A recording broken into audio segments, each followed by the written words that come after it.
Romy Reiner was the last person anyone expected to speak, but when she finally did, what she revealed changed how people understood Nick Reiner forever.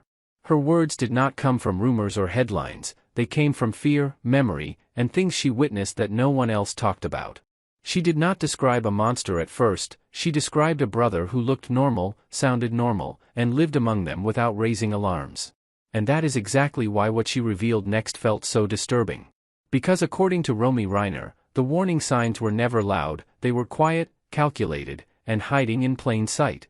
People who knew the Reiner family believed they understood who Nick Reiner was, but Romy Reiner says that belief was built on surface-level comfort, not truth. She remembers a household that looked stable to outsiders, yet felt emotionally heavy in ways few people noticed. Romy describes Nick as someone who mastered the art of appearing fine, even when something inside him was clearly breaking.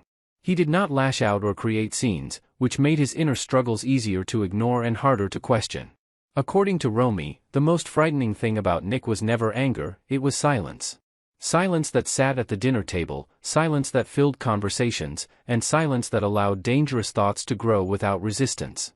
She explains that Nick rarely talked about his emotions, and when he did, his words felt empty, as if he was repeating what he thought people wanted to hear. This emotional distance slowly became part of his personality. Romy remembers moments where Nick would stare off, detached from the room, disconnected from family conversations. At the time, it seemed like stress or confusion about life, nothing that hinted at violence.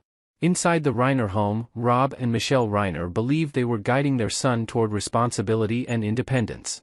They did not realize that their expectations were being interpreted by Nick as pressure he could never escape. Romy recalls that her parents were not cruel, but structured, and structure can feel suffocating to someone already struggling internally. Nick began viewing rules as control rather than care. What made the situation worse was Nick's inability to express frustration in a healthy way. Instead of arguing or asking for space, he absorbed everything quietly, allowing resentment to settle deep inside. Romy says there were moments when Nick's tone would change subtly, not aggressive, but cold. His words became short, his responses delayed, as if he was emotionally stepping away from the family. She remembers feeling uneasy at times but unable to explain why. There was no clear threat, no shouting, no visible danger, just a feeling that something was off. According to Romy, Nick often blamed others for his lack of direction, even when no one was directly criticizing him. He felt judged even in silence, and that belief slowly reshaped how he saw his parents. Rob Reiner believed in accountability and progress, and Nick felt constantly measured against expectations he never felt capable of meeting.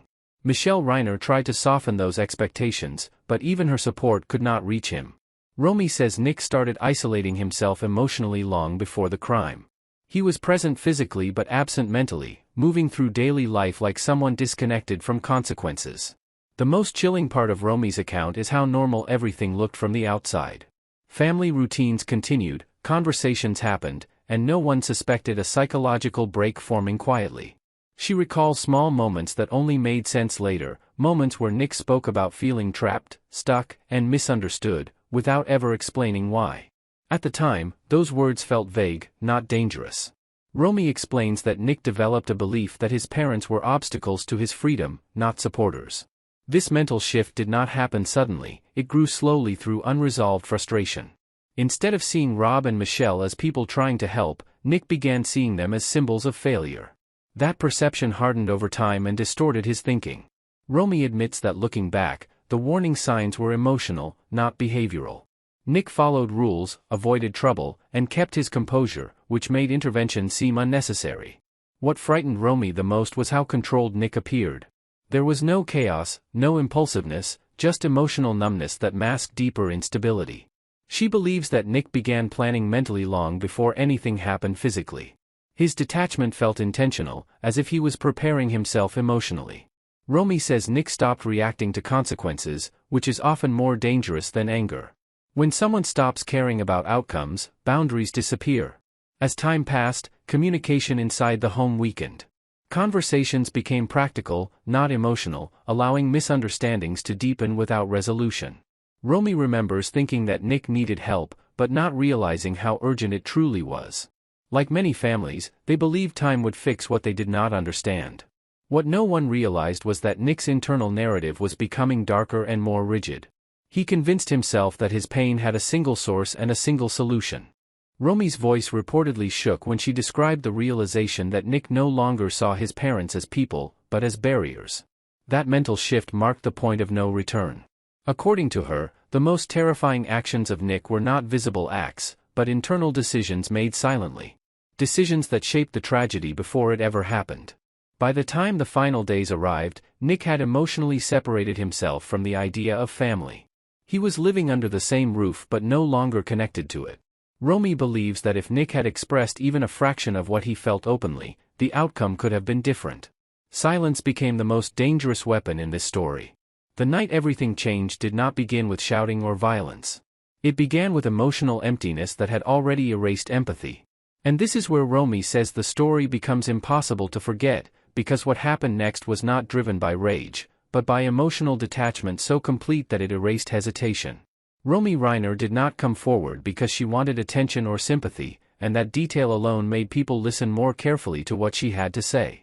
She spoke slowly, choosing her words carefully, as if every sentence carried weight she had been holding for a long time. She knew Nick before the world knew his name, before police reports and court documents replaced the image of a quiet young man. To Romy, Nick was not a headline at first, he was someone she had seen up close, someone whose behavior felt confusing rather than threatening. What disturbed Romy most was not a single violent moment, but a pattern of emotional coldness that slowly revealed itself over time. She described how Nick could sit in a room full of people and still feel completely absent, as if his body was present but his mind was somewhere far away. Romy remembered moments where Nick spoke about life with an emptiness that felt unnatural for someone his age. He did not talk about dreams or future plans the way others did, and when he did, his words felt hollow, almost rehearsed. There were times when Nick mentioned his parents, but not with warmth or anger, just distance. Romy noticed that he spoke about Rob and Michelle Reiner like obstacles in his path rather than people who cared about him. At first, Romy assumed Nick was just struggling internally, something many people go through without explanation. But over time, his detachment became harder to ignore, especially when emotional situations failed to trigger any visible reaction from him. Romy revealed that Nick had an unusual way of talking about control and freedom. He often spoke about feeling trapped, but never explained exactly what he meant, leaving listeners with a vague sense of discomfort. What scared Romy in hindsight was how calmly Nick spoke about removing problems from his life. He never used violent language, but his words carried a finality that felt unsettling once you knew how the story ended. Romy admitted that there were moments when she felt something was off, but nothing clear enough to raise an alarm. Nick was not aggressive, not threatening, and not openly hostile, which made his emotional emptiness easier to dismiss. After the murders, Romy replayed every conversation in her mind, searching for the moment she should have spoken up. She described this guilt as heavy and unrelenting, knowing that warning signs only become obvious after it is too late. One of the most chilling things Romy shared was how Nick reacted to stressful situations. Instead of panic or frustration, he became quieter, more focused, almost detached from reality. Romy said it felt like Nick was practicing emotional disappearance long before the night his parents were killed. That ability to disconnect, she believes, allowed him to cross a line that most people never could. When Romy learned what Nick had done to Rob and Michelle Reiner, disbelief was her first reaction. She described the shock as physical, like the air had been knocked out of her chest. As details emerged, her shock turned into dread, because pieces of the puzzle began falling into place.